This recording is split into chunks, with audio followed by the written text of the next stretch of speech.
Such opposition as these feelings produced was more than Anne could combat.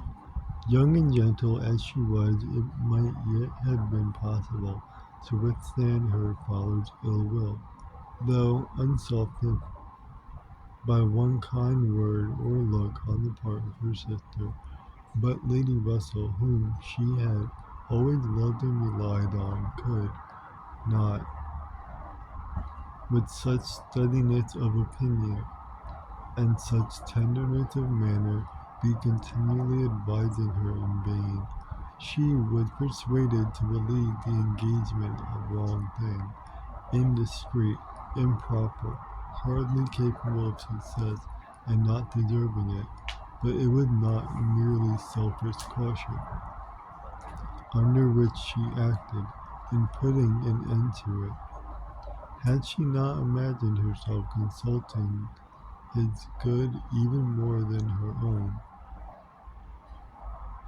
she could hardly have given him up the belief of being prudent and self-denying, principally for his advantage, was her chief consolation under the misery of a parting, a final parting, and every consolation was required, for she had to encounter all the additional pain of opinions on his side, totally unconvinced and unbending, and of his feelings himself ill used by so forced a relinquishment. He had left the country in consequence. A few months had seen the beginning and the end of their acquaintance, but not with the few months ended Anne's share of suffering from it. Her attachment and regret had for a long time clouded every enjoyment of youth, and an early loss of bloom and spirit had been their lasting effect. More than 7 years were gone since the little history of sorrowful interest had reached its close, and time had softened down much, perhaps nearly all the peculiar attachment to him, but he had been too dependent on time alone.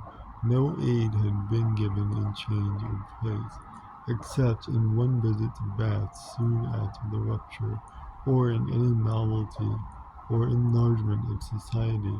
No one had ever come with the Kellynch circle who could bear comparison with Frederick Wentworth, and he stood in her memory.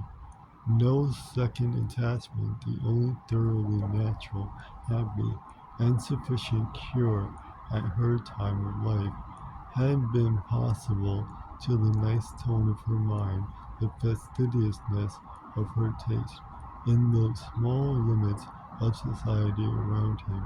She had been solicited, when about 2 and 20, to change her name by the young man, who not long afterward found a more willing mind in her younger sister, and Lady Russell had lamented her refusal.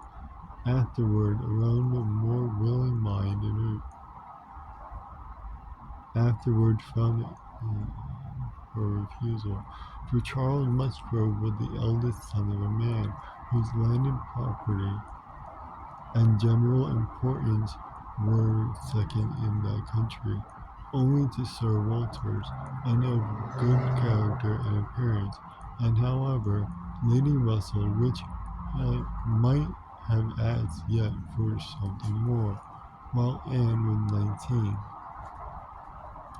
who would have rejoiced to see her at 22, so respectably removed from the particularities and injustice of her father's house, and settled so permanently near herself.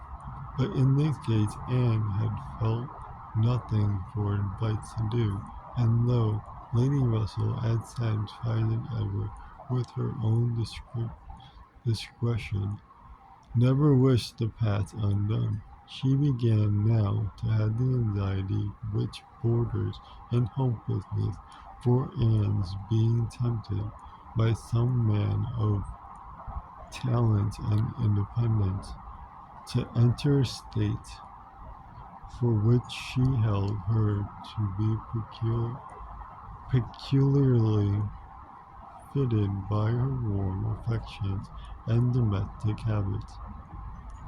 They knew not each other's opinion, either its constancy or its change on the one leading point of Anne's conduct, for the subject was never alluded to, but Anne, at 7 and 20, thought very differently from what she had been made to think at 19. She did not blame Lady Russell. She did not blame herself for having been guided by her, but she felt that were any young person in similar circumstances to apply to her for counsel, they would never receive any of such certain immediate wretchedness, such an uncertain future good.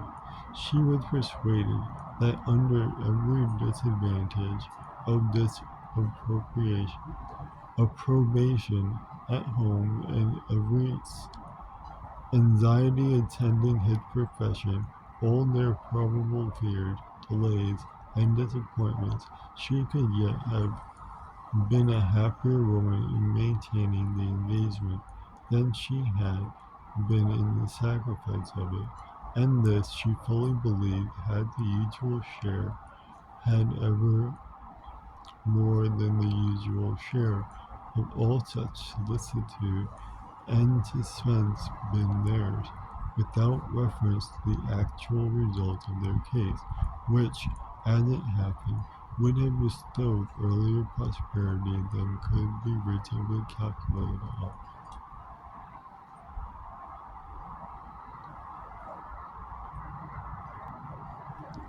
His genius and ardor had seemed to foresee and to command a prosperous path. He had very soon after their engagement ceased got employed, and all that he had told her would follow had taken place. He had distinguished himself and early gained the other step in rank, and must now, by successive capture, have had a handsome fortune.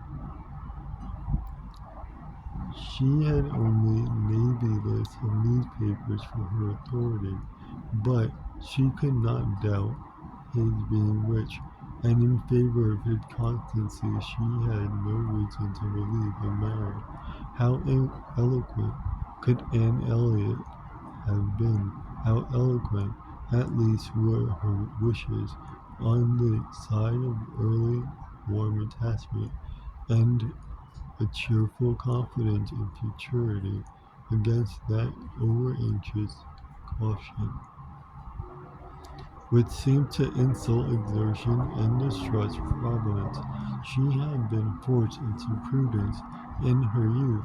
She learned romance as she grew older, the natural sequence of an unnatural beginning.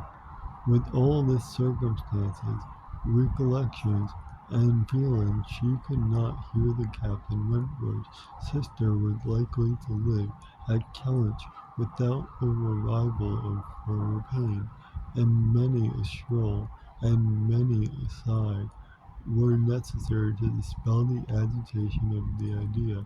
She often told herself it was folly, before she could harden her nerves sufficiently to feel the continual discussion of the cross, and there was no evil. She was assisted, however, by the perfect indifference and apparent unconsciousness among the only three of her own friends in the secret of the past, which seemed almost to deny any recollection of it. She could do justice to the superiority of Lady Russell's motives in this over those of her father and Elizabeth. She could honor all the better feelings of her calmness with a general air of oblivion among them was highly important from whatever it sprung, and in the event of Admiral Crofts really taking Kellynch Hall, she rejoiced anew over the conviction, which had always been most grateful to her, of the past being known to those three only among her connections, by whom no syllable, she believed, would ever be whispered, and in the trust that among his, the brother only with whom he had been residing, had received any information of their short-lived engagement. That brother had been long removed from the country, and being a sensible man, and moreover a single man at the time, she had a fond dependence on no human creatures having heard of it from him. The sister, Miss Croft, had then been out of England accompanying her husband on a foreign station, and her own sister, Mary, had been at school while it all occurred, and never admitted by the pride of some, and the delicacy of others to the smallest knowledge of it afterwards. With no support, she hoped that the acquaintance between herself and the Crofts, which, with Lady Russell still resident in Kellynch, and Mary Fix only 3 miles off, must be anticipated, need not involve any particular awkwardness. Chapter 5. On the morning appointed for Admiral and Mr. Crofts seeing Kellynch Hall, Anne found it most natural to take her almost daily walk to Lady Russell's, and keep out of the way till all was over, when she found it most natural to be sorry that she had missed the opportunity of seeing him. This meeting of the two parties proved highly satisfactory, and decided the whole business at once, which lady was previously well disposed for an agreement, and now nothing, therefore, but good manners in the other. And with regard to the gentleman, there was such an hearty good humour, such an open, trusting liberality on the Admiral's side, as could not but influence Sir Walter, who had besides been flattered only into his very best and most polished behaviour by Mr. Shepherd's assurance of his being known, by report, to the Admiral as a model of good breeding, and the house and grounds and furniture were approved, the Crofts were approved, terms, time, everything, and everybody was right, and Mr. Shepherd's clerks were set to work, without there having been a single preliminary difference to modify all this. His indentured sheweth.